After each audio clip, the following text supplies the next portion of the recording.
Can't believe it, gang. I can't believe that we've made it here. All the way here to our sesquicentennial episode. No, that is not a species from Vesk 6 who hides in underground caves and comes out with like 12 arms or something and tries to do what... No, it's our 150th episode! I cannot believe it! 150 episodes. And if you count on how many hours of content that is, I haven't done the math, but that's probably at least a week, 2 weeks straight of listening, which is pretty crazy. Don't do that. Get sleep. Don't just play it constantly. I mean, do, but don't. You know what I mean. I don't want to spend too much time just freaking out over how long we've been doing this show and how excited we are. Let's just get right to it. Here it is, episode 150. The absent Mindreapered Professor. Episode commencing in 3, 2, 1. Episode initiated. Let's smash some pots and slice some grass. It's time to save the princess and unite the Tryhard force. This week on the Legend of Cosmic, a crit to the past. This is your GM, a Ganon monster-wielding pig, teleporting you to a dark dimension, aka it's Patrick. Joining me in exploring Hyrule and fighting chickens are my 5 fairy friends and your fair players. To my right, this princess doesn't need rescuing as she can just fly away from her captors. It's Rebecca rolling with Zeldinia. It is so good to be here.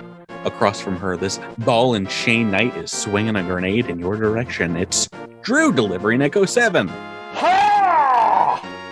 To my right, this large one-eyed Igor is stomping in my direction. Shield in hand, it's Tyler dredging up to Vasho. Hello.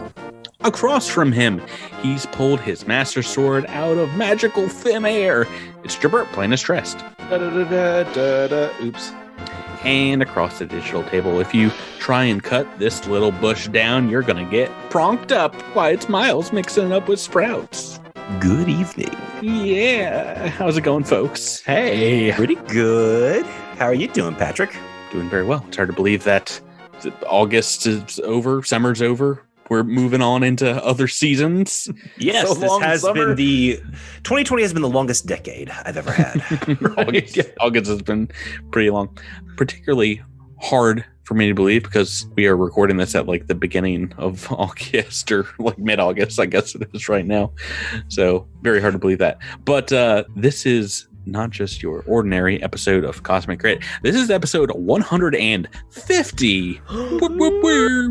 Pretty huge milestone episode here.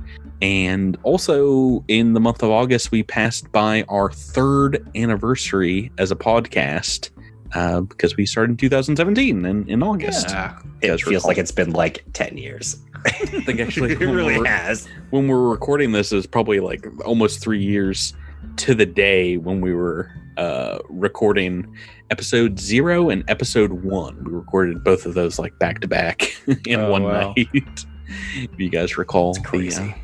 Yeah, that was a long recording night, and then I taught myself how to edit podcasts like that weekend. That's what I did, and it was a long weekend, and we got those out on Monday. We're like, hey, we're a podcast. But yeah, episode 150. Pretty crazy. If you had told me all the way back then we were going to be as popular as we are, maybe as successful and good looking in 3 years onward, I would have called you crazy, but here we are. Good looking. Looking good. I get the good looking, but are we successful and popular? That's news to me. Is that how we describe this? I keep saying to everyone listening, we're the most popular unofficial Starfinder podcast out there. Name another, and they will be underneath us. Cosmic Crit all the way. We are absolutely the most popular podcast that records in my basement. Yes. Yes. Most popular on my phone. Do you guys have some planned remarks for episode 150? I was hanging out with our buddy Axel, and he told me that he was at a socially distanced cookout, and he came around. They started talking about D&D because Axel recently joined our no longer IRL. That one's an online game now too. But Everything's online. but what used to be our IRL game, we had a group shake up. A few people wanted to step back a little bit. Anyway, so Axel joined in, and he recently told me that he was at a cookout and he was talking to somebody, and they were just like, "Oh yeah. You ever listen to podcasts?" He's like, "Yeah, I listen to a few podcasts." He's like, "There's this I listen to this one D&D podcast. It's called Cosmic Crit." and Axel was like, "I play in a game with Jabert and Patrick." It's like, what? Suck it, barbecue friend. That I'm 6 feet away from right now. so barbecue friend, if you are out there, hello, how are you? I have the exact opposite responses whenever I tell anyone about Cosmic Crit. I have to explain in detail what Starfinder is, and then what it is an actual What is a podcast? First of all, what we do. Stop. And they What's just a star? Wait, What's a star? They give me a blank stare that you can tell they wish I'd stopped talking like a minute and a half ago. It's got to be a single sentence. It's got to be like, "Oh, you do a podcast? What is it?" I'm like, "You know what D&D is? Yes, it's D&D in space. It's quite fun." Like, No, and then that's it. I tried that once, and then they asked more questions, and they regretted it. So there I was, piloting the dragons. Firing my finger missile. Well, I mean, as you guys all know me in real life, they would just assume this was something I was doing on the regular. If I just started a sentence with "there I was piloting the Dragon Zord." Yeah. You've seen my room.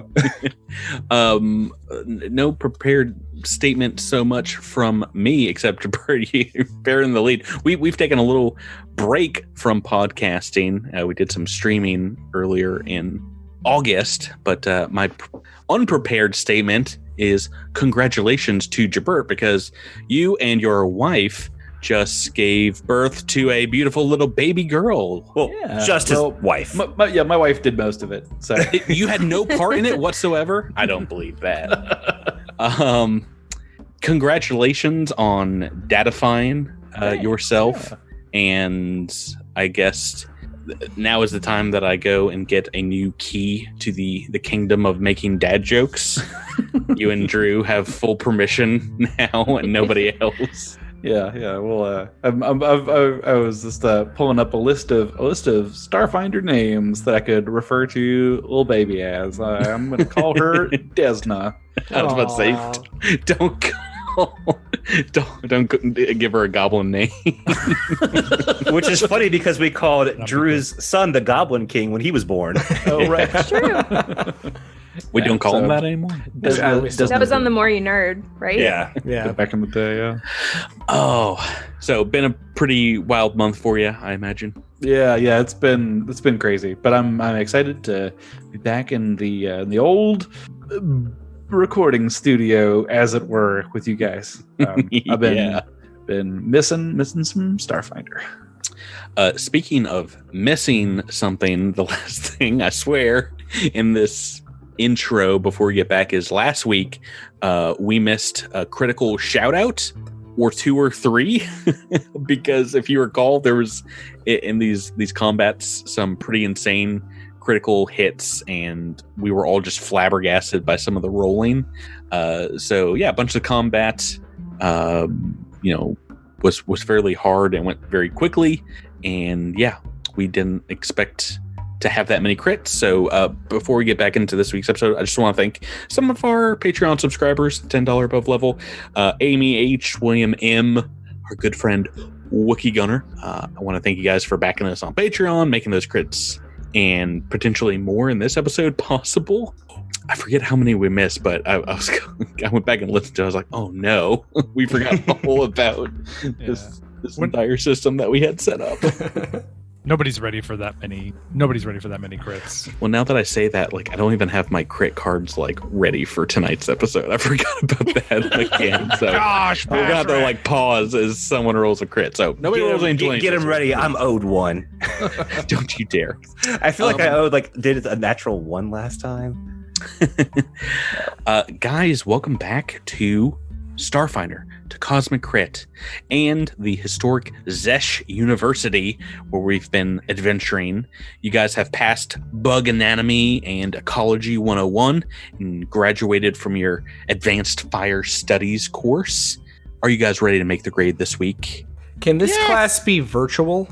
It is all virtual learning from here on out. It has been since 2017. We've never played Starfinder live as a group of 6. I'm ready to take some bugs to school. All right. Well, before we do that, we got to get a full recap and talk to Miles to find out what happened last time on Cosmic Crit. Something ain't right in this university. I can feel it from root to petals. We've barely scratched searching this place, and it's a bug catcher's nightmare. First lecture hall we peeked into turned into a desktop dogfight. 2 revulsors were used in the room to reprocess dead components into cubes of biomatter. Gross, but efficient. We gave the revulsors a crash course in deconstructing organic tissue of the swarm variety. I normally don't like group project presentations, but I think we earned an A+. After that, we searched the halls and decided to investigate a room radiating an unusual amount of heat. We interrupted a flame elemental cramming for its exam, and it wasn't pleased. Battered and burnt, we prevailed, but Zessh University is a big place, and we have a lot more ground to cover. Oh, yeah, you do. You don't like my A+ line? My project presentation? So many school puns. Dad jokes are reserved for Drew and Jabert. I'm sorry. You're not allowed. They're so, a school is so ripe for punning. Oh, dude, and I normally don't do punning, but I just decided get to it, do but as many as I could. that's what confused me. You don't, but it was like one after the other, and I was like, it was throwing me off. I was like, oh my gosh. I know. And I deleted here. I deleted 2 other ones. Okay. You had him bouncing all over the place. He was punch drunk. So enjoy this blooper Patreon subscribers. no, this is all going in. So after you all get done with that fight, I forget if we had started a 10-minute rest, but if you want to take that now, is anybody down on SP? Down on HP? Yes. You need to Let's out. take that 10-minute rest. Yeah, I'm actually going to take one too. I'm not too far down on SP, but this will give me the opportunity to prepare some more boosters and inhibitors, right? If it's a 10-minute rest, I believe that's something you can do. I believe so. And I think so too. We should look that up. Guess how much experience I have GMing a biohacker? About as much as you have playing. Yeah, it's been a few weeks since I played my brand new biohacker, so... Technically, I have 6 or 7 episodes with Andis in season 1. I don't count. It's been a while for you. And speaking of biohacker, we recorded that biohacker first episode last week, and actually it's been a month ago now, and there have been a bunch of calls in the Discord. Rebecca should do a dip into biohacker. Just want to set the record straight. We did it first. We called it. Well, I mean, somewhere. Not really. Yes. It was funny. As soon as you leveled up to level 6, that's when a few more came in.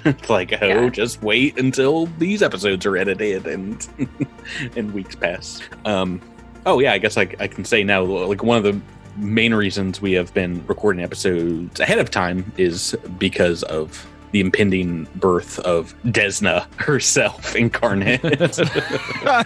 So, not saying that's going away now, but right. So taking a 10-minute rest, burning in RP for those of you that need it. Is anybody not burning RP? Is anyone okay? Miles? Sprout is all right. I don't remember what happened because it was several weeks ago, but apparently I was unscathed this entire battle. Fought a huge fire elemental was the last thing that happened.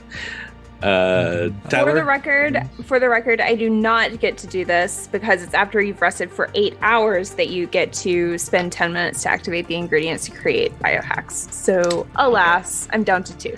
But it's interesting. It's a daily thing. It's not a 24-hour thing, or it is? No, it's after an 8-hour rest. Okay, interesting. Can I also take this time while resting to craft a grenade? No, but you can take 10 minutes after that and do it. We're not time crunched right now. Devasha will need to use an RP. For fun, why not?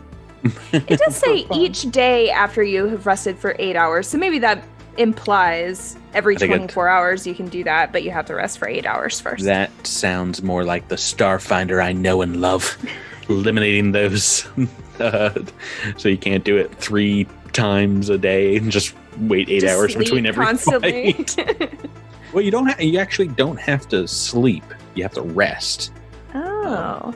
So I guess because there's a ton of weird aliens out there that maybe don't sleep. Yeah. You sit on your hiney and twiddle your appendages until your perks come back. You have to pretend not to exist for a short period of time. While you guys are resting, you do get a call from the other side of this building. Jadvata over comms says, Midnight Squad, there are more weapons and armor here than I can rightly carry myself. If you'll be so kind to assist me, I can put some of them back together for you. And also, I found one of the Jellugon fire extinguishers, so I can make it into an ice bomb if you need something that is weak to cold damage. Like, I don't know, I'm just top of my head here. Some kind of fire creature. We're all right. All right. Well, yeah, I'm curious to see what he's come up with here. It's just right back down the hallway a little ways, right? Yeah, we're talking like 60, 70 feet or so. I just call out. Has to stay here. You don't have to. I just call out. You don't have to use the walkie-talkies. We can hear you just fine. You see him peeking around a corner. He's like, "No, I'm still going to use the comms. Over." But you guys can go back after a 10-minute rest. You can take a look at some of the pieces he's kind of put together. He does ask for help if you want to spend some more time with him to gather up some bits and bobs. It will take like another 10, 20 minutes to do that. I believe you didn't do it the previous couple weeks because you had some spells cast and some things you didn't want to waste. Correct. Yes. Yeah. But yeah, it's like a pile of armor pieces, and you can see some are almost complete sets. They might have like a piece missing. You'll have to like look through the scrap for, and you'd have to put them together like a big old puzzle. As well, a fairly gruesome puzzle, I guess I should say, because people died in this armor and then were like shucked like a crab leg out of it by the swarm. But hey, they're not using pleasant it. imagery. Yeah, they're not using it anymore. It's free to you. Do you guys want to spend some time? There's weapons and armor to be had if you want. Yeah. Yeah, let's let's do take Oh a yeah, peek. baby. Alrighty. In addition to that, like while you guys are searching through these piles, you find, different scrap that you're pretty sure would be extremely usable in your kit, Xenia, to like just melt down into UPBs. Maybe a couple clips of like physical ammunition, like rounds of small arm guns and things like they might have had if they were defending the university. As you are searching around for these pieces, Trest, Jadvata comes up and kind of corners you by some trash heaps and says, you all found some other swarm here in this building? It looks like one of them might have used a blowtorch on you. Is that right? Well, yes and no, Jadvata. We did find some others. We believe these are the scorch marks of a elemental of some sort, and boy howdy, sure would have been nice to have that big ice bomb. You're telling me. Listen, Trez, I told you me coming along, there's another reason I wanted to talk to you. Well, you see, that is to say, while there are many Sheeran here on Ilm Chuva, there were, that is, before the swarm, our numbers here have dwindled a great deal. Jadvata, let me just stop you right there. I really am flattered, but I don't think it's work, and... Oh, goodness gracious, no. Oh, awkward. Oh, is that not, what were you gonna say? Well, Etchiox, right? She is one of the many females, and I one of the many males, and there being few and far between in the way of host Sheeran like yourself, do you gather my meaning here? I suppose I do. There were not many other Sheeran that wanted to bring young into a dying planet, but when I and Etchiax shared one another, she said it was the hope of a younger generation that would fight on and would continue to defy the darkness. It was the hope of her child that allowed her to keep fighting. I see. Well, I suppose this is something you have discussed, Etiex? A great deal. Did she not broach this subject at all with you? It's been a few weeks, Patrick. Did you broach it with me? Not really. Okay, yeah. She just she seemed to be sort of acting a little coy, if I recall correctly, but Yeah, maybe like she was hitting on you, maybe not. yeah, there was maybe a little something happening, but Jedvata is like, oh, she was really supposed to prime the pumps on this one, so I don't go in a half cocked. Oh, jeez. This is just a little bit out of left field, but Oh, you're telling me. but oh boy, well, you've given me a lot to think about, and I'll tell you this: I will very much take this under advisement. We had Thank you. planned. This is I'm honored that you would ask me. Thank you. We had planned to keep a young one suspended until we can finally find a host for it, but with things the way they are, that proved impossible for many months. And then you showed up with a high-tech spaceship that seemed a little beyond a capable combatants, soldiers, armor armada. Yeah, and you seem like one who could protect a pupa and perhaps shepherd it off-world to someplace safer. But anyway, we had the discussion and wanted to ask you if you'd be willing to join us, but you need not answer now. We would do whatever we can to make this decision easier for you. Anyway, I am here to talk if you need me. Thank you, Jadvata. This is I appreciate your words. We will speak again soon. But What first, happens- let's Jabert, when you become a dad in real life, then you get these game dad responsibilities too. I know, I can see. Yeah. Yeah. I'll hand him sort of the most interesting piece of junk that I have in my hand and see if he can decide what to do with that. Oh, this is a piece of a toilet that seems to have broken off. I don't think that would be good for anything. Right, of course. Yes, I should probably quit looking in this pile of pipes and porcelain shards. They just ripped some bathroom walls down over here, apparently. Oops. I can give you a list of some of the things you find after a good deal of searching. I can also just drop it into our handy-dandy Discord loot pile server, but I'll go through some of them because some of them you guys might want to take right now.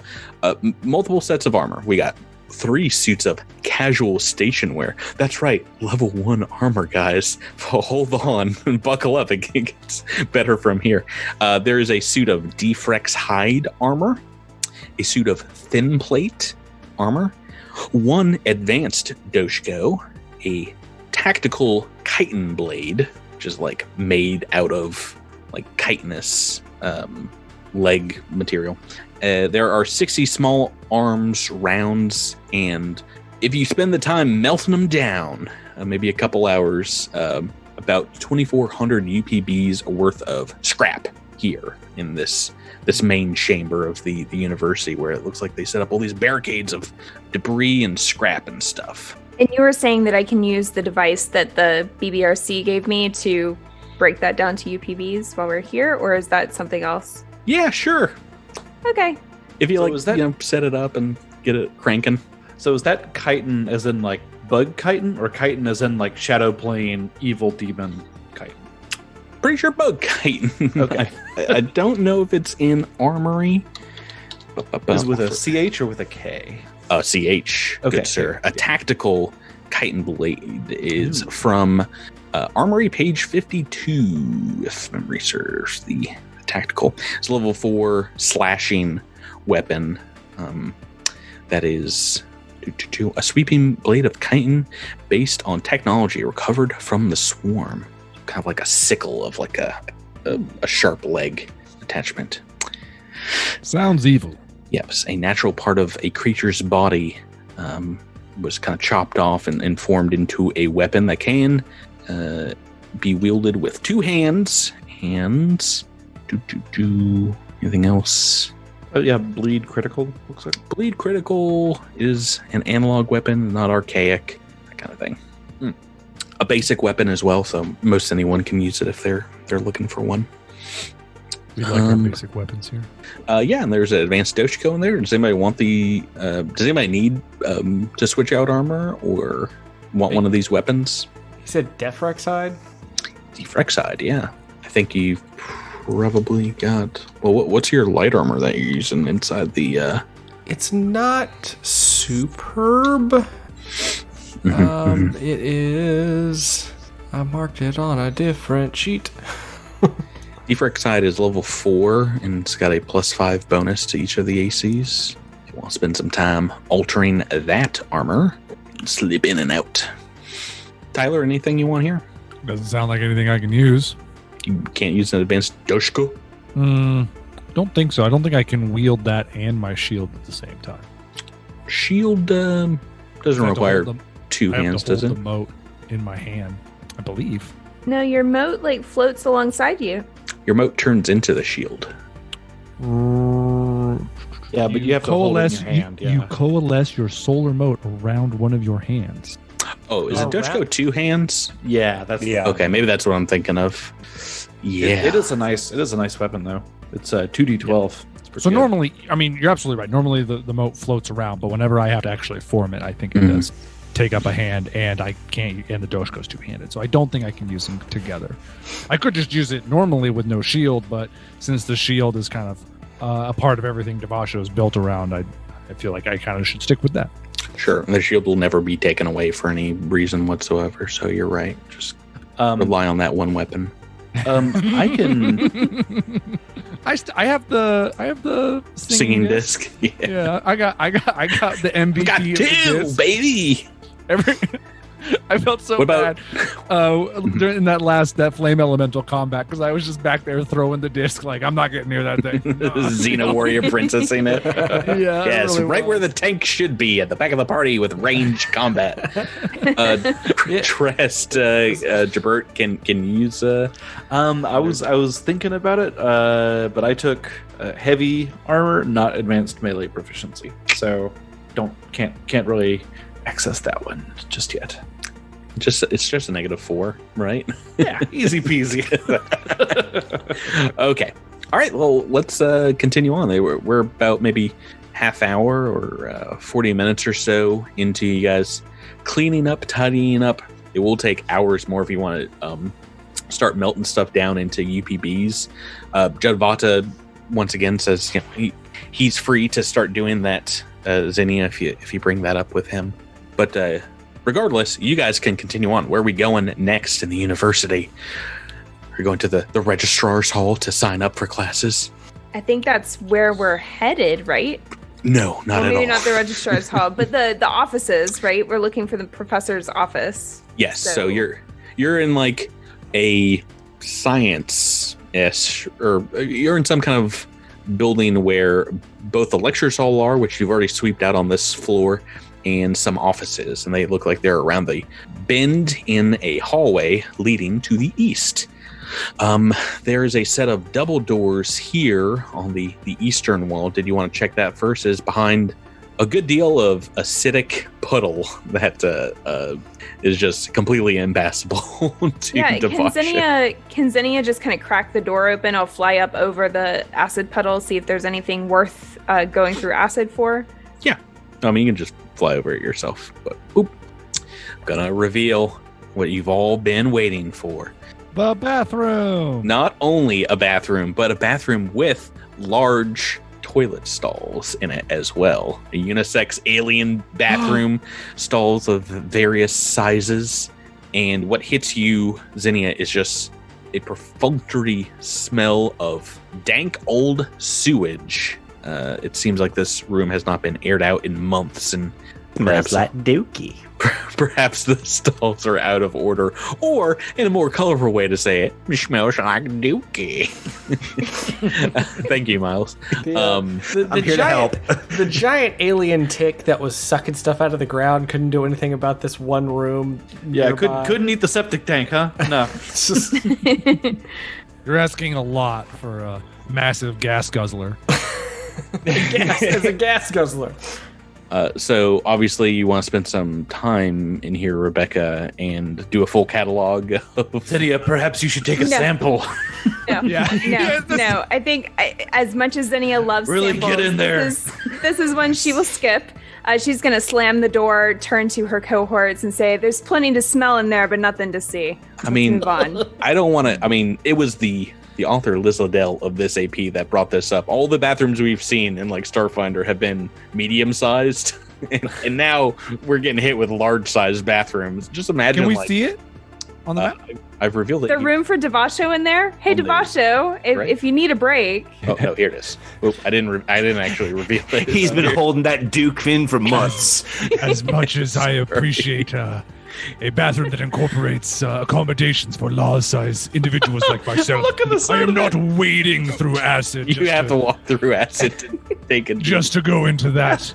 Imagine place. like the guilt that you feel going to the handicap stall at an actual bathroom, and then imagine that stall is just 4 times as large. Seriously, if you look at like the hole in that toilet, like to scale, that's like 1 foot across. Like that's what we're looking at here. You have no idea. All I learned is Drew takes away stalls from handicapped people. I do not. I said that it was guilt when you have to use one. That's what I said. Mm-hmm.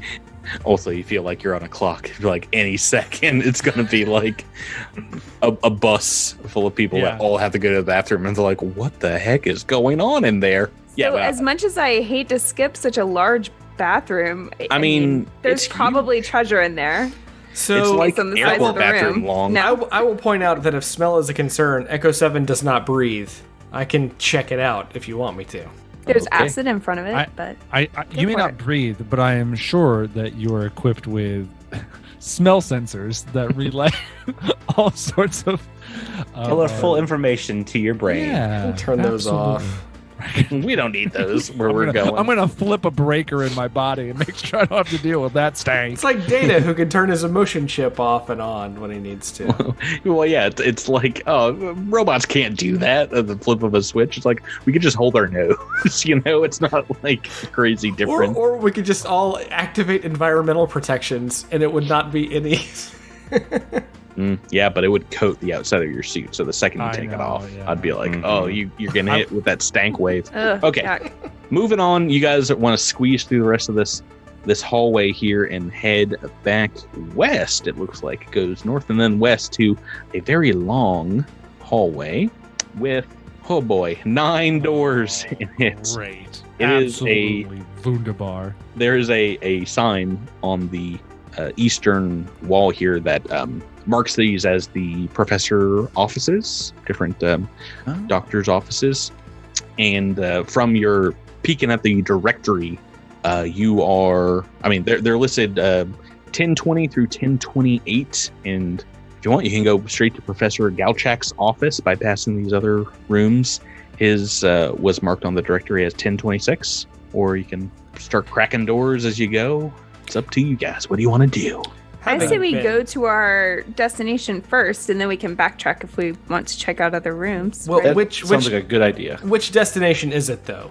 Because we have been taken off guard by stuff that was in rooms that we weren't expecting, and I would not like to have that room right there be the one we go into, alert the swarm to our presence, and then everything pour into this hallway to where we can't escape, and we have no room to maneuver. It is basically door number 7 of 9 here. So you're going to have to walk past 6 other doors. 7 of 9. To be fair, Drew, if they were that coordinated, I think if we went into one of the rooms that had one of the assailants, then all the doors would open up and we'd get assailed anyway. We would just be in a different room.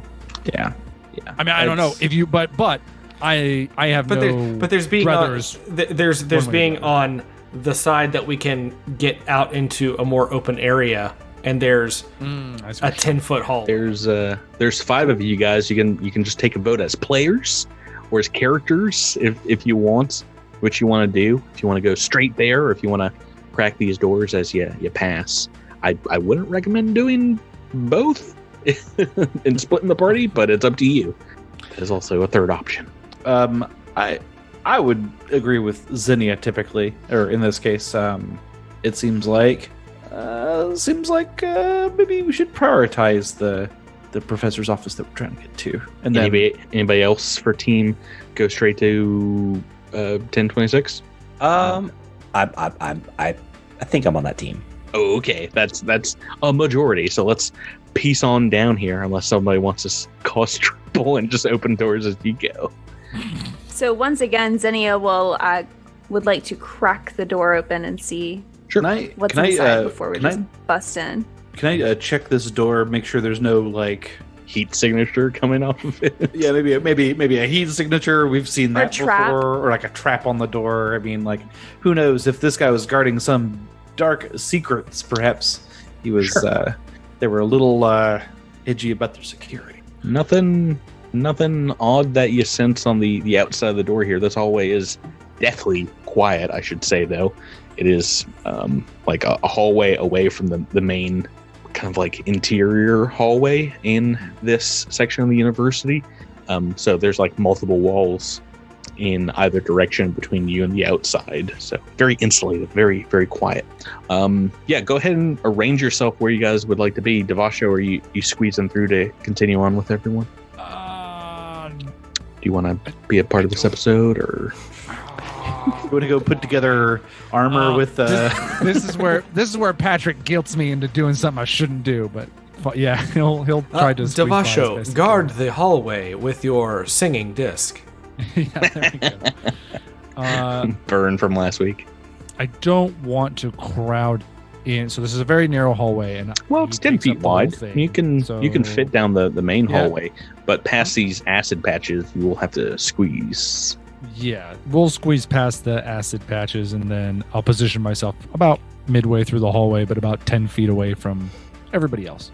You foolish fool, you've fallen right into my... No, I'm just kidding. Right, so Zinnia, you opening up 1026, Professor Galchek's office door. Yes, stealthily. Stealthily, you say? Oh, doing everything stealthily because you're a stealth character, huh? That's what I do best. Should I roll that?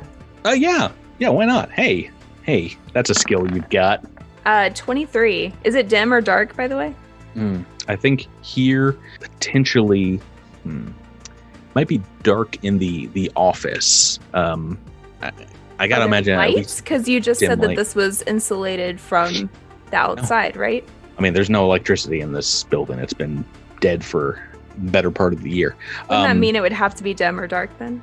No, because there could be holes in the ceiling or other, porous, acid-filled kind of areas where like light is peeking in, perhaps.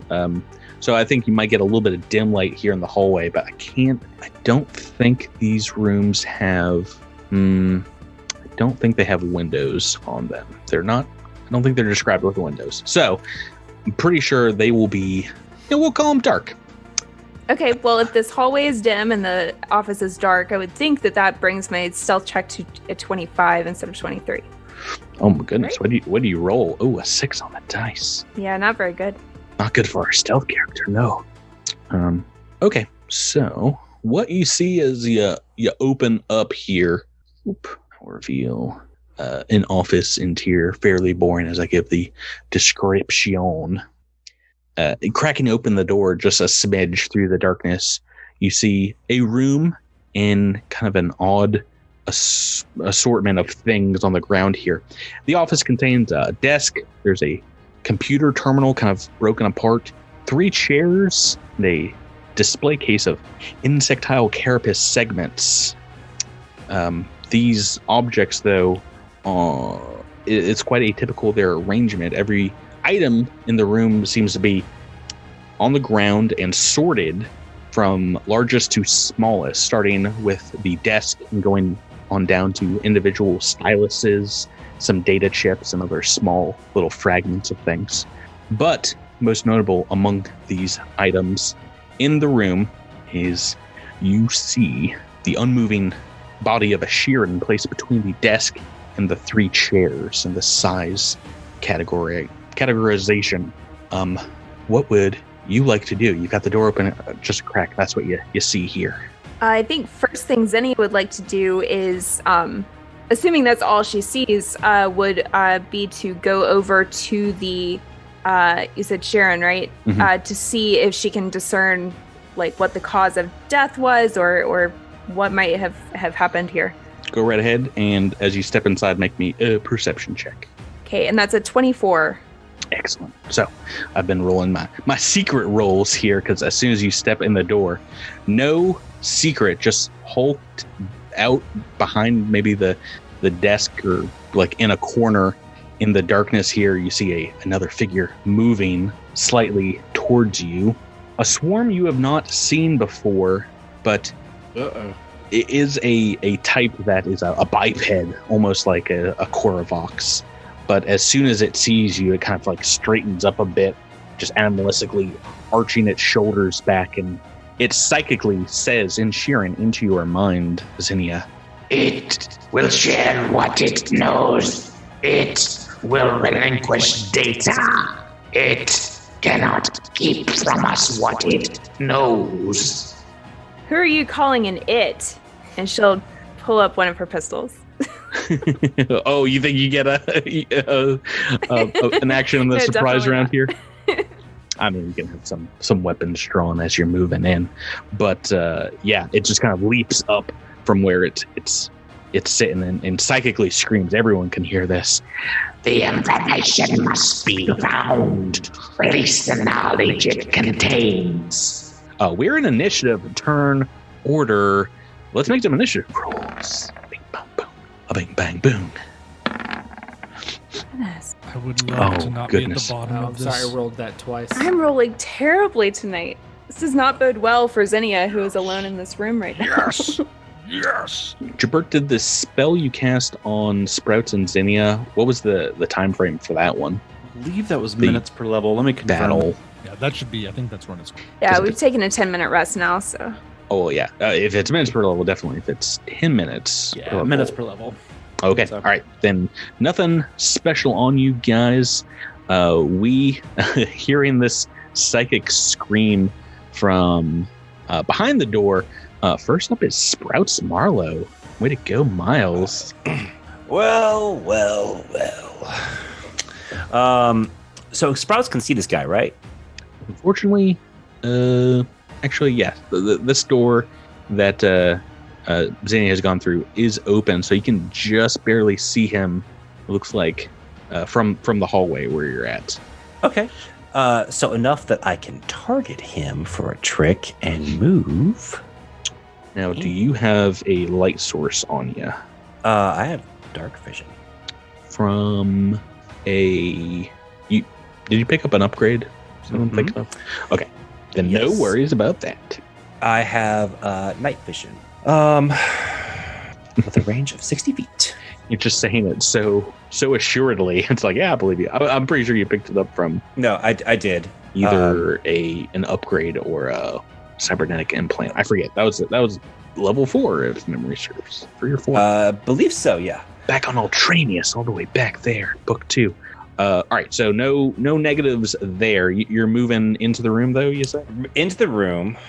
Mhm. And right next to Zinnia. Mhm. And Sprout's gonna take a shot.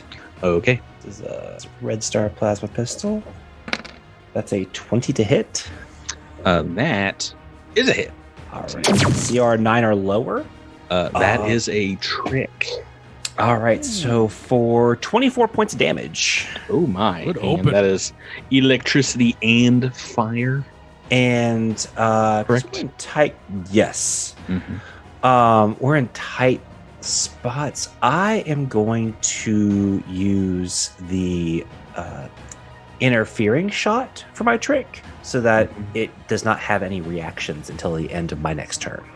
Oh, well, I didn't know that was a thing, so I'm taking your word on it. No reactions.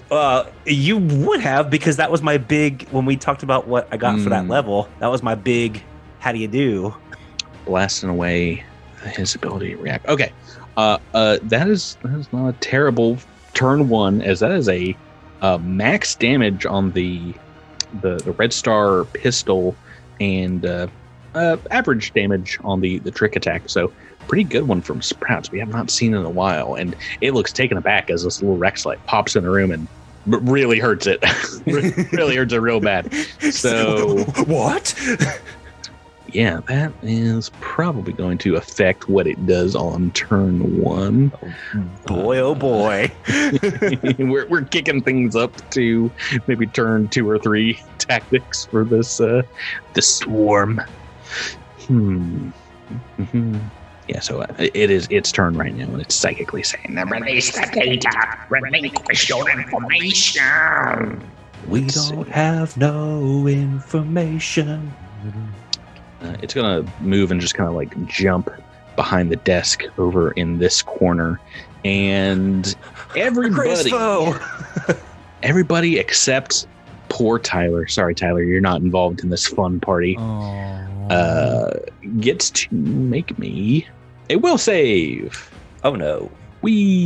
Our favorite saves on the show. No. Oh, there's a natural 2. Oh, there's a natural 5. 2 fails. Oh, that was true. Yeah, Yes. Zinnia's having an off night. A couple of not great rolls, but don't worry. In fact, everyone has failed here. Oh no! Yeah, good time. So don't worry. The natural 2 and a natural 11 are basically the same here. This swarm creature is like psychically tapping into your mind, and you just feel sluggish all of a second here. Like you can barely move. Like you're moving through molasses. This is the spell Slow. Level 3 spell Slow. By trick attacks. An infected creature moves and attacks at a drastically slowed rate, and you can only take a single move action or standard action each turn, but not both. Oh, Both gosh. full action, and half your movement speed as well. Good time. So that is its turn. Devasho, we are on to you. Oh no. You're next in the turn order, aren't you? Yeah, I'm really glad you moved. Patrick, can I take up? So, I feel like Liz Liddell did this on purpose. She gave me a 10-foot bathroom space, but then she crammed me into a 15 by 20-foot office. So These are large enough for large creatures. They're just not that big. Yeah. Can Devasho occupy this center part of the room? There is a desk kind of there, so I don't know if you want me to make a check to kind of navigate around the desk. You can. It and you will get a little bit of bonus cover from this desk, from where you guys are standing. It's like kind of nestled between you both. You've got a leg up on one side, and it's like crouching behind the other side of this desk. Gotcha. So move action, you're moving into the room, unaffected by slow. Yep. Gonna go into Photon. Mm-hmm. And then as my standard action, hold on, I cannot Corona because I will set Zinnia on fire and Sprouts. And we don't want that? We don't Question want mark? that. We Okay. don't. So because I can't Corona, I guess I'm just going to have to resort to trying to hit this character in the face. No, my only weakness is getting killed. With it. So let's just take a swing and we'll see how my rolls are tonight. Okay, well, the die are black because timeline. But overall, that's a 22. I rolled a 10 on the dice, so we're average today. 22 is just a hit, I believe, with this armor, this AC bonus. And I've rolled good damage here. Ooh. That's going to be 22 points of damage. All right, not as much as a Sprouts Marlowe trick attack, but that will put some points on the board. And also bloody this creature, bringing us to Echo 7. All right. Do I have the action economy to activate my dark vision, my infrared sensors in my armor, and take a shot? What does activating them take? Is it a swift action? Yes, you can. You can still take swift and free. I think they're just I on, believe. but swift action. Yeah, I mean, if you're just talking about your sensors, you can have those on. Right. So I'm going to do that. I'm going to take a shot. I'm probably going to take a bit of shot around. Now, do I get to use my... And no, heavy action is just a full action, so never mind. Forget I said that. So this is just, Single standard action shot. yeah, single shot with the azimuth artillery laser. You can do it. Shooting around the big old trucks. It's a 16 to hit. Oh no, you are scoring a direct hit on that desk, but you miss the swarm enemy here. The real enemy. Desks. We need to make a T-shirt that says "The real enemy is always," and then just a picture of a desk. Hey, you're using it as a bonus to your armor class too, Tyler. It's a boon to both parties at this point. That's true. Rebecca, Jabert's character in season 2 couldn't even get over one, so I think it's still the ultimate. True. Best rules villain. decision I've ever made. Goblins, natural enemy of death. Rebecca, we're on to you with Zinnia. Slowed Right. as well. Yeah, I had great plans until I was slowed and can only do one thing. So I could try to identify this, but if it's already bloodied, we can wait on that, right? Well, it's up to you. You do find out information. Maybe it's pertinent, maybe it's not. Yeah. I think under the circumstances, No, not so much. Not pertinent. I think. Wait, should I identify it? I don't know what is that a veiled hint? Completely up to you. I've got He's living rent free in your head, Rebecca. Just decide. I've got the stats ready here. I mean, The psychic attack. It's now Patrick's in my head. Right, that's an option. Let's see. Okay, Zinnia as a scientist would probably, in her slowed state, if she can only do one thing, would probably want to try to figure out what this thing is. So I'm going to try to identify, and that's a move action to take 20 on that identification. Oh, okay. So you want to take 20 on it, which gives you a 30 something? It would be 37? a 35. 35. 1, 2, 3 bits of information about this thing that was only a rumor in the SDF that some of your squad mates in the 5th Battalion were talking about in episode 1 of the podcast of this season. And that is, this is a Swarm Mindreaper, something that has been known to tap into enemy combatants' heads. And it's got a number of abilities, and just taking a look at it, you're able to glean some things off of its exobiology. What 3 things would you like to know? Let's do special attacks. It's my first go-to. Oh boy, you see, oh boy, it has several. I'm going to give you these 2 because these are kind of the same thing. It has a arm spike that seems to come out of its wrist, Wolverine style, and with that, it has another special ability that's like an attack. It has a special ability as a full action called Trepan, and it can use its arm spike to pierce the skull of helpless enemy creatures, and scoring a critical hit if it succeeds, and kills the target and siphons out a portion of its brain and its memories. One of the things that the SDF kind of intimated, the soldiers intimated, was being done on Sustenance. Yeah, so this is kind of like a intelligence swarm. It seeks intelligence from the enemies that it is fighting. Mindreapered can use this ability to extract brain matter from the remains of a creature that has been killed recently as well, within like an hour. So that's fun. You've determined that this is indeed a Swarm Mindreaper. 2 more things. What do you want to know? Now I wish I could run away, but let's see. Defensive abilities? Defensive abilities, nothing real special here. Swarm Mind, standard immunities. I'll give you its KAC right now is EAC KC of I'm going to call this 19 and 20. And yeah, one more thing you want to know. It's got some spells as well, some spell-like abilities. It's magical too? It just casts slow. Yeah, slow is magical. Oh, that's true. Yeah, sure. Spells or whatever. Well, you know, it could probably only do the slow once per day, but it has a number of 3 times per day abilities. And will it get to do this one? I don't know. It can also, through psychic spell-like nature, use mirror image. Might be useful. Great. In the future. You guys If that thing snuck, gets mirror image off, I'm gonna be upset. snuck up on this. So guys, kill it fast. I was gonna say kill it with fire, but not necessarily literally. I would That take is your any turn. element.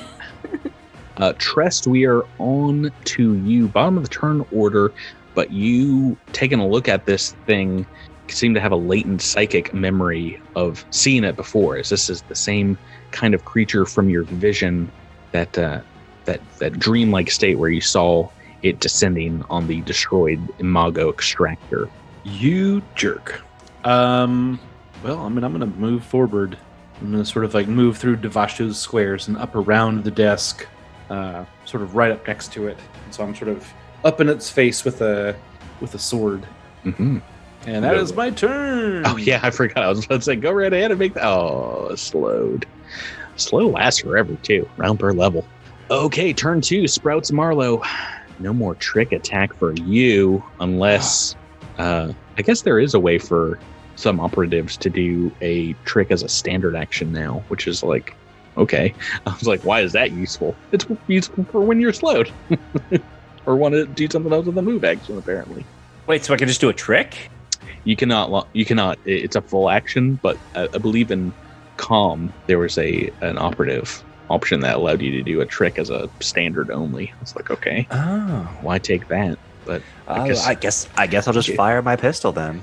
All right, single shot. Hey, if you do max damage like you did last time, talking about a good attack. Ooh, 7 on the dice, 16 total. That is going to be a miss against the AC. Oh no. Okay. Back to this thing's turn. It's got Trest and Devasho on it now. Not great for the casting of spells. Doesn't need to worry about me. So, if that's helpful. Not at all. Not at all. Just seeing what doesn't provoke attacks of opportunity. Trying to stab me with an arm blade, and I think that's about all you can do. You don't tell me. You don't tell me what to do. Oh no! I mean, you can. I would love it if you would cast a spell. That would be. There are plenty of spells that don't provoke. It's true, but I don't think there are any like attacking. Typically not. Ooh, what else here do I want to do? Shocking Grasp might not. Know what it's called in Starfinder. No. It's gonna try for some attacks on one of you. Let's see, because it's gonna move. It's a guarded step, just kind of like right next to you, Devasho, and it will make that arm blade sing. It's gonna try and stab you with it. It's trying to like uppercut you right into your jawline. Let's see. D20 attack. 7 on the dice. I'm pretty sure that's going to be a miss. What's your KC right now? Without the bonus from the desk, it is 23. Ooh, that is a miss. That is a miss, unfortunately. And that is going to take us back to you, Tyler. What do you want to do? It's coming up to you threateningly. Wants to get up in your face. Part of me wants to try to put it in a gravity hold, but I think I'm just going to try to do damage here. You're one of the few that can double attack right now, full attack, if you want. Do I want to? I don't have any bonuses. This thing isn't flat-footed, but no opportunity attacks. I'm just going to attack the one time. I'm going to align my shield to it, just to increase my AC, and we'll just hit it the one time. Okay, make that attack roll. Boring, but hopefully effective. Yep, that's a hit. Pretty effective. 21 more points of damage. Okay, doesn't get more bloodied than bloodied already. And that's it. Then we are on to Echo 7. Back to you, Drew. Right, not a lot we can do. We're just going to take another shot. Shooting through now, you've got a Rexlite and a Strix in front of you on the door here. Well, I figured I would shoot well above the Rexolite. No, well, your dice roll will determine that. Sure enough. Oh, no. 22 to hit.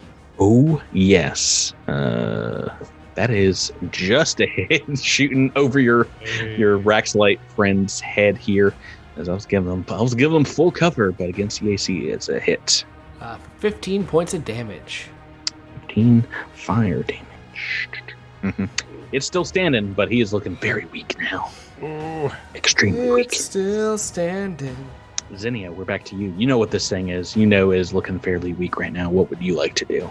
Yeah, I am going to do something I haven't done before. 2 things, actually. I'm going to shoot with my optical laser, corona laser. And with that, I'm going to apply a minor inhibitor to give it a -1 to attack rolls. Minor inhibitor. I can give that to any attack roll, I believe. I'll double check that. Yeah, I thought you had used the injector thing. Yeah, it has to be an injection weapon for that. Even if it's a minor inhibitor? We should check. That would be, if you could inhibit someone with a laser eye, that would be baller. I don't think you can. Cool. So using a minor, hold on. You can apply them to, oh, okay, yeah, it still has to be with an injection weapon. Yeah, but basically anything of the biohackers is injection weapon based. Lame. But you're doing one thing you've not done before, right? Yeah. Eye laser. Yeah. Okay. Does anybody else know that she has in character, she has a laser in her eye when she's whipping this out for the first time? Oh, Devacho definitely does, as he still has that one eye completely bandaged. Yeah, and she's got 18 eyes and a spare Yeah, she badge. has a lot of eyes. In her possession, she currently has 4 eyes. Cool. Make that attack roll. All right. It's EAC. It's a 25. Oh. That is a hit. And that's 8 damage. Oh my. Low on the damage roll here. That is exactly what you need to drop this guy. Hey! Eye laser Chalk for the up a- win. Chalk up a death to the eye. No beam. inhibitor needed. I mean, Yeah. Starting combat with that 24 miles. So I was like, oh, geez, Louise. I hate when you guys go up against one thing. I gave it a little bit of stat boosts here and there. Well, being a caster in a room this small, very difficult. Well, if you had made a ruckus elsewhere and roused its suspicions, it might have started combat with, say, some mirror images and some other fun things going on. True. Right, so this Swarm Mindreaper, Zinnia, feel free to explain to your compatriots exactly what this is. And Trest, if you want to as well, kind of say how you have seen it psychically before. You can. But seeing it here does seem out of place in this weird, out of order office space. Well, you say out of order, but it's very orderly from the description before, right? Well, it's out of normal order where you would see a desk with a computer on top of it and maybe some papers. It's all in ascending or descending size order from biggest to smallest. Also, there's the dead body. Yeah, so can Zinnia see from the dead body? Was he impaled with this thing? Did it get a piece of his brain? Is that why this thing was here? Was to try to extract knowledge from this professor? Yeah. You know what? I don't think I wrote down the DC because it was so low. I was like, oh, she would get this automatically. You notice the body of a Sheeran here crumpled on the ground. The suit it's wearing seemingly oddly kind of crumpled and composed. And turning it over. I guess I assumed it was Gauchek, but... Yeah, I have a whole section I've written in my notes called Examining the Body. That makes more sense. The corpse indeed seems to be that of the late Professor Ignok Gelchek, as you find on this crumpled suit, a university kind of ID clipped to the belt. Make me a perception check. It's not innocent, just taking a look over its skull, looking for this trypan mark. It's 18. I'm going to say that's going to be enough, as you're easily looking over for this cranial puncture and find it kind of beneath one of the molting sections of its carapace. And pretty sure you'll make this life science check as well, so you find indeed this is where this Mindreaper's trypan ability has kind of sucked out information from the professor. But yeah, this body has been here for a long time. You would estimate since the beginning of the swarm invasion on Ilumjuva, so better part of a year. Yeah.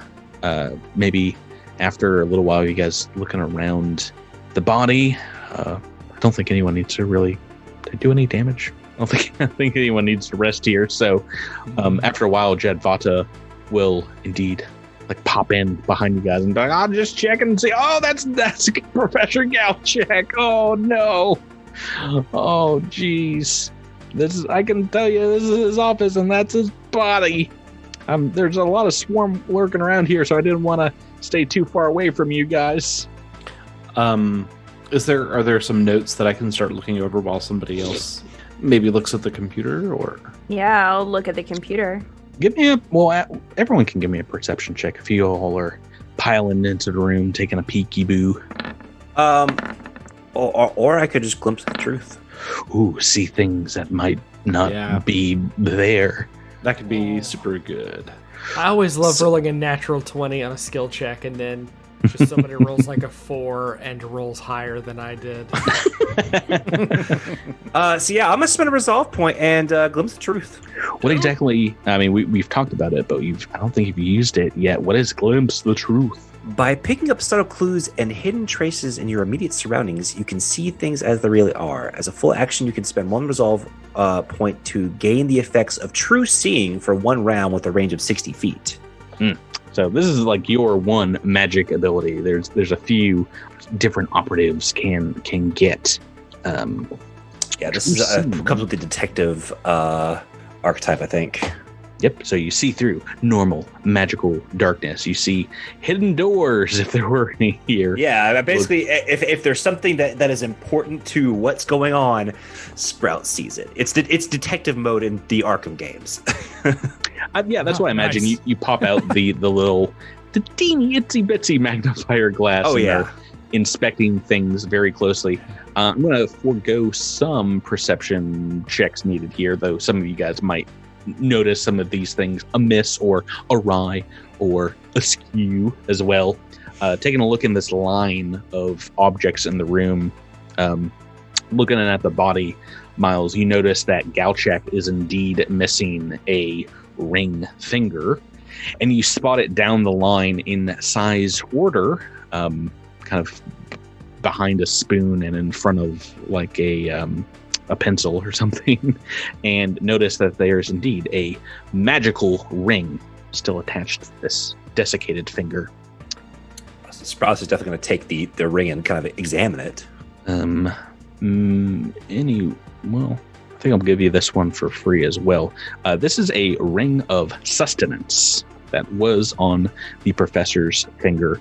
Is no longer. I guess it's still on the finger, but the finger's not on the body. And the other thing of note you see here, taking a look around the room, placed between the computer terminal and a seat cushion, you see it right away, and trust maybe after a while in this room, you can hear it magically kind of ringing out, is what looks like a segment of carapace that might have been taken from one of these display cases behind the desk.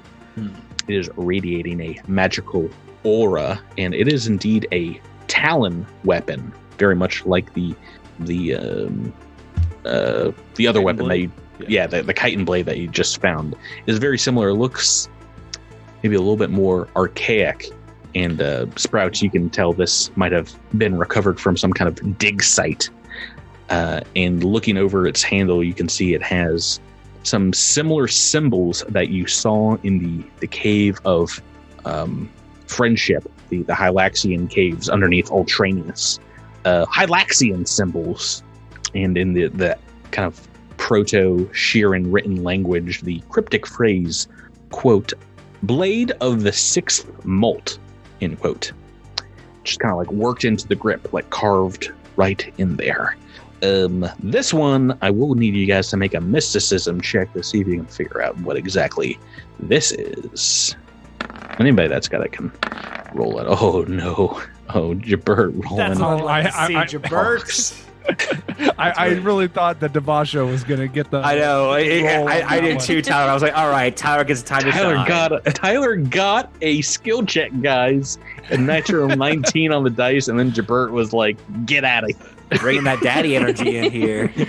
get right on out of here," and roll a natural 20. Well, I will say you both, Devasho and Tress, can kind of sense this aura, sense the magical kind of nature of it. Sprouts, to you, it just looks like another blade, another gross swarm kind of like weapon, carapace weapon. But the two of you that rolled over a 27, believe it or not, this is a level 8 magical weapon that seems to be infused with holy energy.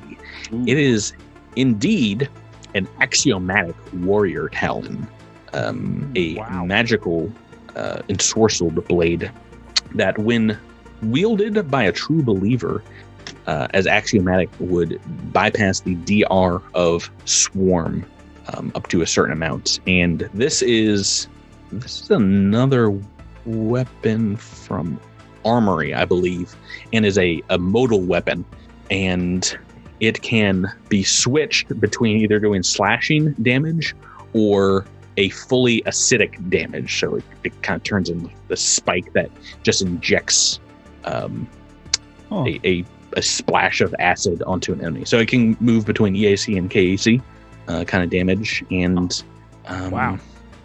Oh yes. So when wielded by a follower of Hylax, you believe that this thing was just a swarm slaughtering machine, could bypass DR energy resistances of creatures with the swarm hive mind ability. So even though it's an acid weapon, it could do damage against Swarm because it would bypass their resistance? No. I guess yes, but also it's modal, so you can switch it up to slashing if you wanted. Yeah, I was I just think wondering if it would be So effective does it against bypass Swarm in the that way. energy resistance or just the DR? Or does it specify? A great question. Let me go back to I think the description is just in this adventure path. This is indeed from Armory, and the axiomatic, I believe, will potentially bypass both. Oh, wow. But That's a nifty. I think this one is a little special because it is specifically for swarm creatures, as opposed to like lawful evil or something along Right. those lines. That's pretty cool. Well, Tyler, you want that? Well, he's is not it a believer of Hylax, right? Oh yes, he Is very that much. not Well, right? so he's not like a heavy worshiper by any means, but he used to guard Hylaxian temples. Like he was a guard. Oh, Um, okay. Oh, so Hylax is your deity? Yeah. Oh yeah. Oh, well, yeah. That sounds like that'd be a great thing. He's just not. He's not like big about it, you know. But his husband is an ambassador. Particularly does a lot of Hylaxian oriented things. He has guarded Hylaxian sites before, so he's about it. I wouldn't say he's like, he's not like Adros was with Sarenrae, Sarenrae. but he's just kind of about it. Yeah, damage from the weapon bypasses DR and ignores energy resistance of the creature type. It So is a level 2 fusion. It's an advanced melee weapon. So, Yeah, you can't use it. modal blade is. Solarians get advanced melee, right? Oh yeah, you took Solarian. No, I was asking it. I was asking if Tress can use it. Oh, Tress no, is no, not I a Solarian. cannot. No. Can anybody else? Well, I guess Drew. Drew, but Yeah. he's not. Okay. Drew, get on board this Hylax Oh, I train. believe. Choo choo. I believe in Hylax. I believe. I believe in God. Well, I mean, until you find Faith, as it were, is also just a level 8, melee weapon, advanced melee weapon. Yeah. So I mean, I think Devasho would, look at Trest and say like, I have never wielded or even held a weapon of the faith. It feels different. Yes, the lady will keep you. Keep this weapon close, and perhaps she will speak to you. And I feel like it would be better wielded by you, friend. But I will. yeah. Oh, yeah. Let me just see that. gonna actually. Okay, I take it back. I take it back. It lands right next to Galchak's finger, and you get them confused. Oh no! I'll try to stick his back on my hand. You don't feel hungry anymore. Perhaps after some training, you can take over this weapon. But for now, I shall hold on to it for sure. Fun weapon. Is that one-handed or two? Great question. I just opened up Armory to take a look. It is a one-handed, uncategorized weapon. That's perfect. I will have to pull out Armory and find it myself. Is it one-handed? Yes, one-handed. Page 11 of Armory. I am 2d6 acid or slashing. You can switch between it. Have you guys ever heard of an urumi? What that? Is that It those is pajamas that are like the full body pajamas? No, it's like this ancient weapon from sort of like the Indian subcontinent. But it's made of like sort of like thin, flexible metal. So it's like half whip, half sword, and like a lot of them have like lots of like blades, and so like when people sort of swing them around, they're sort of like it's sort of like in sort of this particular sort of style of martial arts that teaches it. It's sort of it's the last one that you learn, because like people like if you're not an expert at it when you start, it's like people cut off their hands all the time. Is it kind of like Ivy and Soul Calibur, but it doesn't also become a sword? Yeah, sort of like that. And so, but it's just like I watched a YouTube video of somebody using it the other day, and it was just like it's wild. It's wild. It's like you have to like constantly be moving your feet out of the way, and like it's pretty gnarly. That's sort of what I imagine this thing sort of looks like when you use it.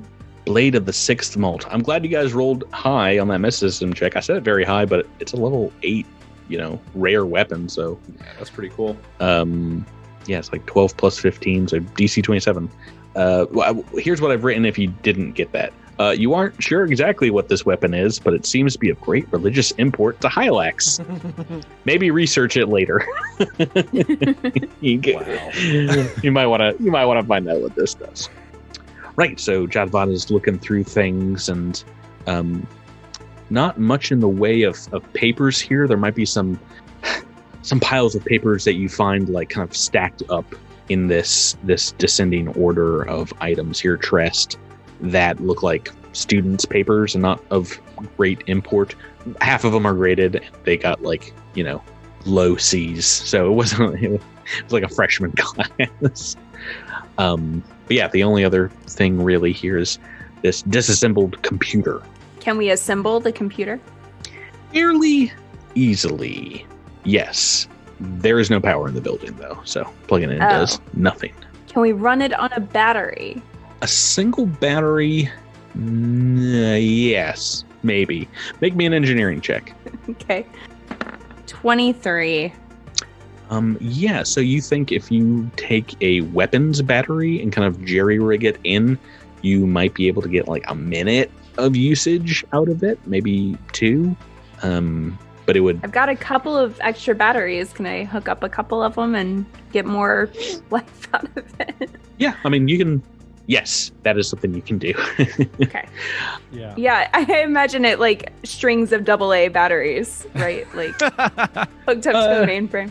That's awesome. Yeah, I think you're just connecting, maybe splicing open the cord that would go into the wall and like plugging them into a series of batteries here. But yeah, you can see like shots just depleting off the batteries with like every few passing seconds. So you will have to make the use out of these as best you can. As soon as the computer boots up after a few rounds, accessing it is difficult as this is locked and it will require a computer's check to unlock. If anybody wants to roll to aid, a couple people can aid with this computer's check. You can set the desk back up and get it all straightened out here. I've only got +0 to computers. Sprouts, what about you? Shot. Do you have to have ranks to aid? No, technically not. I have a +13 and rolled a 60. Yeah, well, Jeez. you auto aid, so you don't even need to roll. But Drew, you can roll and see if you can help, but might not. Just bang on the keyboard a bit. 11 will do. 2 aids. Rebecca, go ahead and roll your computer checks. Burst through. Okay. Natural 20. None of this needed. Is it 38? Oh, I forgot John Vada's there. He can roll too. Oh, goodness gracious. So they're like helping out behind you, but you are able to get in to Galchak's computer system. And once inside here, connecting it, you're able to just search through the files, and you do like a couple of quick searches within like a single round, and then just like start opening up like the main directory. And you're going through, and before very long, it becomes extremely clear that the computer is nearly empty, almost blank. So you go and you can like look at the log record of like activity, and it seems that everything here was trashed the day of the Swarm invasion the previous year. A number of files are marked important that you see have been deleted here. And like with many computers, if you had like NSA level computer access, you might be able to reconstruct some of the files that were deleted. But it would take an expert in computers to do so. And I'm looking at your natural 20 roll here. And I think even if the entire party aided, that might not be enough, unfortunately, to get those back. So that is maybe one battery down. It is dying here. The screen kind of flickers with a message pop up saying, "Warning, computer will soon be in sleep mode. No automated backups for over 30 days. Server not found. Please notify the help desk or the server team." We called the server team. We're all dead. Bye. Oh, this Server is team unfortunate. was devoured by. I'm gonna create some job listings for a new server team.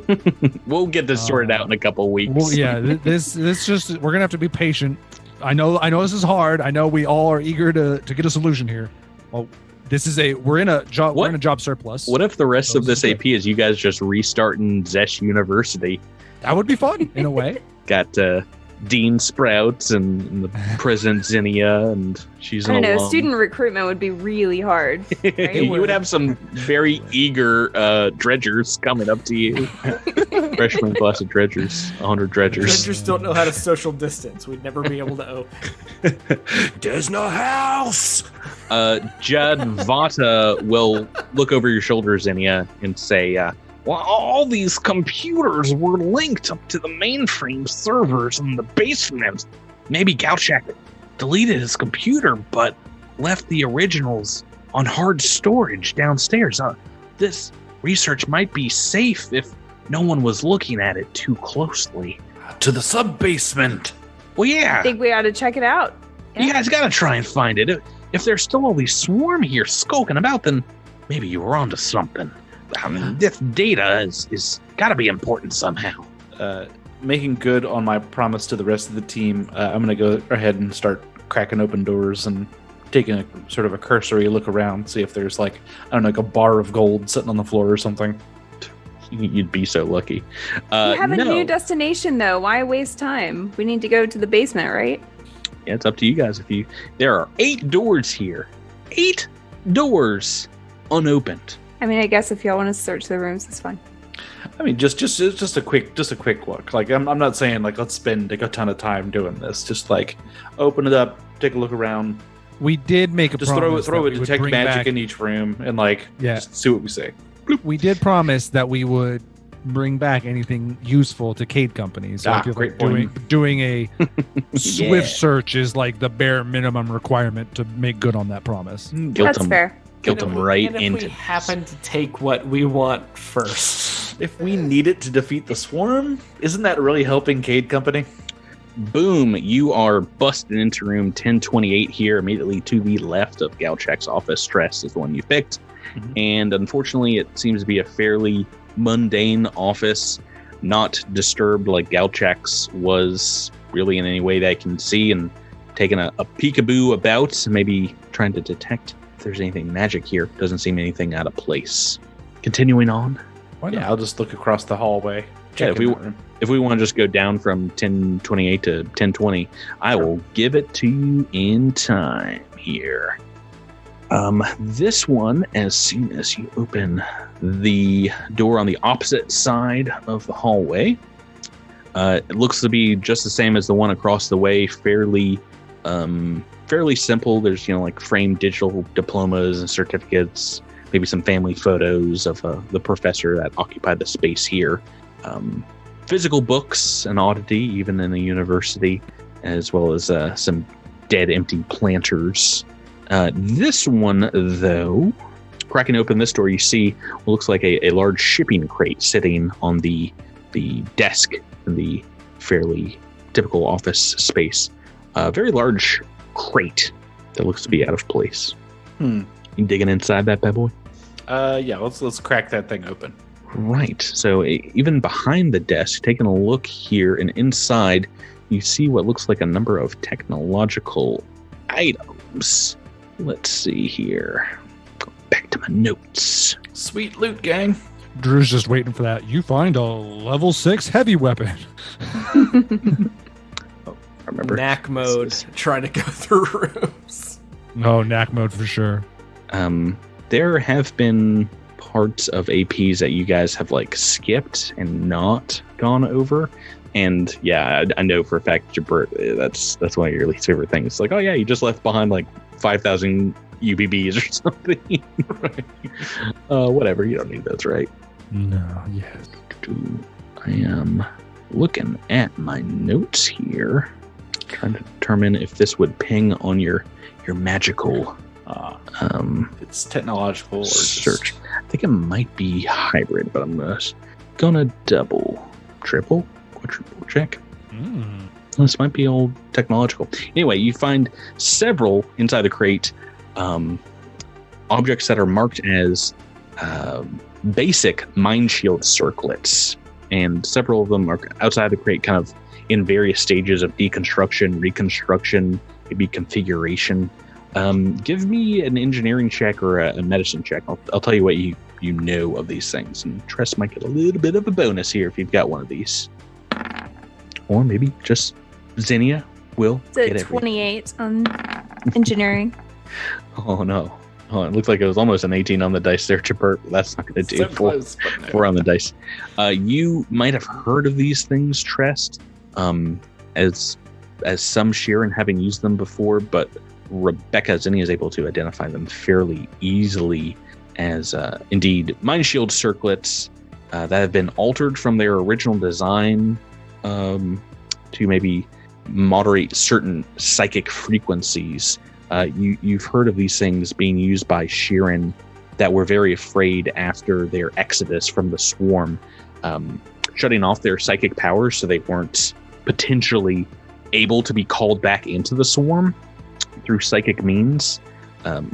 They mass produced and sold a lot of these kind of very quickly early on after the gap in order to kind of protect themselves. But almost no Sheeran uses them today because it basically means you have no connection to the other Sheeran or other people around you psychically. And yeah, taking a look at these Zinnia, they look like they have been modified from their original design to be not a worn device, but instead these look like they were augmented to function as an implanted augmentation. Huh. And how many are there? I mean, you implied there are multiple. Yeah, if you put one of them kind of back together, that's almost completely disassembled. There are 5 of these, and this is actually a special item from this adventure path.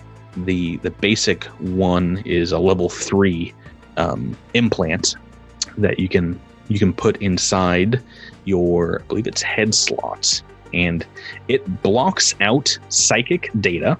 I can tell you that. And yeah, when I have a little bit of history here. When Sheerans first arrived in the Chuva system, they were plagued by fears that despite their protection from Hylax, they might be forced back into the Swarm and required to lose their individuality. So they made these mind shield circlets as a form of protection for them. While wearing a mind shield circlet, you can't use limited telepathy or regular telepathy, and those using those abilities cannot contact you, so it kind of mutes you to that. In addition, you can cast no spells and use no spell-like abilities that are mind-affecting, but it is more difficult for you to be affected by those abilities, even beneficial ones. It gives you a DC providing protection from such effects. So if someone wanted to cast, say, Mind Thrust on you, they would have to make a caster check in order to do so. For the basic Mind Shield's circlets here, that is DC 14. And then if you wanted to upgrade these bad boys, there's, if you look on Archive of Nethys, there is marks 1 through 4 after the basic level, and you can boost that all the way up to a level 19. Plug this thing into my head. You've got a augment slot ready to go. Oh yeah. Yeah, feel free to take the time here. Maybe Javata can help out with this install. Anybody else have a hankering? I do not want to be unable to cast my like a lot of spells. Yeah. Devasho is often the recipient to Tress's psychic abilities or mentally affecting abilities, so he will also not use one. If you want to sell them, they cost about you'll get about 135 credits for each of them. So they're don't feel free to You'll have fun not keep them. being slowed by weird swarm creatures. I will. Oh yeah, that's a good point. That would have. Well, let's see if you would have been affected. Boop. We're gonna roll that caster check now. True. Yeah, DC. Oh, would have failed hard against you. I'm on the upset that he dice. just threw away a natural 1 for no reason. No reason. That was a scientific test we just did. It was good comedy, so it's allowed. But I mean, the unfortunate thing is that's cool, but I would definitely would upgrade it because DC 14 for, let's say, like a level 6 caster at this point is. Not very difficult. It's not difficult, but it's like, like let's think It's of like chance. a third of those spells cast against you would fail. That's true. It's a good chance. It's decent. Yeah, I mean, And caster then you level might check make you might make the save too. So Yeah. Just but for it does example, mean- the Mindreaper was a level 7, so it would have to roll a 7 or higher. So Yeah. it's a little less than a third chance of failing. Yeah, so really the only consequence, the only negative consequence as far as my spells are concerned is that I won't be able to cast a Battle Mind Link Lesser on. Yeah, probably not something for Trest. Jadvata might not be too unhappy with taking one of them if anybody wants to gift him one, but not required. Zinnia, you do notice there's a data pad to the side of the desk, like underneath some scribbled notes about kind of attuning this frequency. And through the data set, there's like little notes that say there's a Formian Hive A frequency consistent, frequency isolated after 2 weeks, Cadaver 3, not from Hive A, high frequency 2BD, TBD. The shipping crate matches that of the name on the door as a Dr. Malakhat.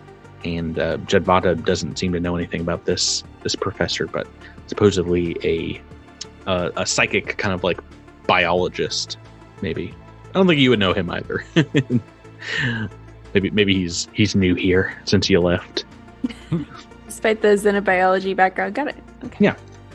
But yeah, the notes seem a little hectic, not very easy to read. Anything else you guys want to do in this room? No, do we nothing want that to I keep can think looking of. through rooms? I'll just keep punching open doors. Cool. Boom. One immediately to the east. Nothing really special in here. You take a few minutes. You find maybe what looks like a goodbye note from this professor who realized the planet was going down the tube. The next door, right behind Devasho here, that you try to open, does not open. Seems to be not locked, but it just doesn't budge. Perhaps it's barred from the other side. Strength check. It will be a strength check if you want to batter your way in. Oh, I can help with this. Well, let's see if Devasho yeah. can do. Yeah. Well, let's see what the organic can do first before we send in the Before we replace you with the battle machine. bot. Yeah. Oh, well, bring in the battle bot. Yeah, 5 on the dice. It does not move an inch. Drew, make me a roll. Step aside. Have at it, please.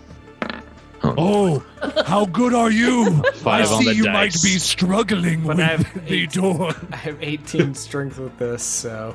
That's just +4, so you've done one less than. I have 20 strength, robot. Do you Come right, with me if you want to open the door. Okay, I'll step up team and struggle? I'll throw a shoulder into that. 17. Hey! I'm gonna allow it because they loosen the jar for you. You loosened it up for me. Yeah, you feel something like actively almost resisting as you push, and as you like, just really like put your shearing shoulder into the door. You realize that there is a desk on the other side that is like caught on the carpet or something that you're able to just push back, maybe past some like books or things that have like fallen off of it. I'm using like telekinetic projectile to push myself against the wall opposite me. Yeah. And it's also kind of like wedged into the door jamb and the adjoining wall here, but you are able to laboriously push it back, and the door nearly splinters as you push it on. Let me reveal. Boop, These are what wooden we see doors? here. Part of them might be, yeah, maybe like particle kind of plastic doors. It's how they keep Time Lords from just opening everything. Nice. Across the room, the first thing you see as you muscle your way in here is a rarity on Ilum Chuva, something you've not seen too much of, is another Sheeran corpse, this one intact. That's a rarity? Yeah, because they seem to have gobbled up just about every other living plant and biological matter on the planet. You're not sure perhaps why Galshak was left in his office, save for the Mindreaper trying to get information from it. But this one seems to have been barred inside the office. Yeah, it is one of the first bodies you've seen in the city. Besides that, desiccated as it's kind of propped up against the far wall here. Is this someone or something you want to investigate as well, Zinnia? Yeah. Can I see how it died or they died? Yeah, so that's this room down here. Feel free to boop. Anybody that wants to search this room, take a look at the body, go right ahead. Is that a medicine check or perception? Please. Or? Yeah, medicine. Oh boy. Natural 20 on that. Oh, we're just burning all the natural 20s non-combat.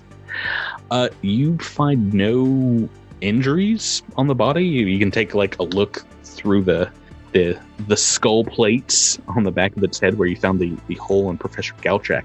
Nothing there. If you had to guess, just taking a look at its form, it seemed this professor died of thirst. As you guys are looking around here, maybe taking a look at the rest of the office, investigating the body, there's a chill that runs down your spines as on the north wall here, some papers pinned into a board flutter for a second, and then you hear the other side of the room, a Sheeran voice very distantly saying, cannot let them in, cannot let them in. And behind you, stepping through the wall, psychically keening in your direction, is a disoriented, a discombobulated, ghostly apparition that takes the form of a Sheeran in a fine suit, arms outstretched in your direction, that calls out and says, "Let you be continued." Ghost. Guys, look, I've got art for a Sheeran ghost for next week. We've maxed out the spookometer. Ooh, That's actually pretty cool. Look at that That's suit. pretty cool. Yeah, That's but pretty pull off his dapper. mask and it's just Old man Zessh. Old Zessh. I would have gotten away with this full invasion of the planet by the swarm, but it hadn't been for you meddliness yet. No, I mean, if you're taking off the mask, it's obviously Loachwort. Oh, that's true. That's true. Darn you, Sprouts Marlowe. It's going to be one of two things. It's either I was going to Loachwort or run a this desk. university. I need to bring him back. He's been in every bug except book 3 so far. Yeah. No, you don't. We're gonna find out what you did to wrong this professor next time on Cosmic Crit. Guys, thanks for playing with me. Thank you. Thank Patrick. you. Oh Thank boy, you. what a action-packed, star-studded episode 150. Everyone out there, thanks for listening, and we'll see you next time. See ya. Thank you. Bye. Bye, everyone.